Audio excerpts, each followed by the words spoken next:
સુરત શહેરના કાપોદ્રા વિસ્તારમાં state monitoring સેલની ટીમે કાપોદ્રા પોલીસ પથકના વહીવટદારના આશીર્વાદથી ચાલતા જુગાર ધામ પર દરોડા પાડી 21 આરોપીઓને રંગે હાથે ઝડપી પાડ્યા હતા. તો પોલીસે રોકડ રકમ, મોબાઈલ ફોન અને ટુ વ્હીલર સહિત 2.62 લાખથી વધુનો મુદ્દામાલ જપ્ત કર્યો છે. સુરતમાં દારૂ અને જુગારની બદીઓ સ્થાનિક પોલીસના ભ્રષ્ટ વહીવટદારોના આશીર્વાદથી ધમધમી હોવા છતાં હવે સ્ટેટ મોનિટરિંગ સેલની ટીમે મેદાને આવી ગઈ હોય તેમ લાગી રહ્યું છે.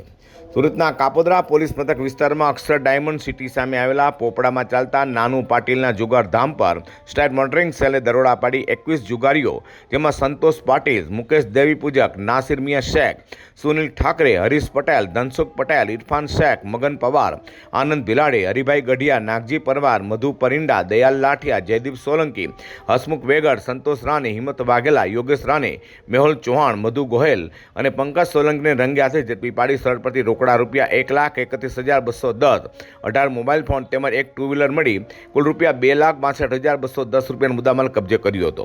તો જુગારધામ ચલાવનાર નાનું પાટેલ સહિતનો ભાગી છૂટતા તેઓને પોલીસે વોન્ટેડ જાહેર કર્યા છે. તો બીજી તરફ કાપોદ્રા પોલીસ પથકમાં આટલા મોટા પાયે ચાલતા જુગારધામને લઈને સ્થાનિક પોલીસના વહીવટદાર સામે પણ સવાલ ઊભા થયા છે.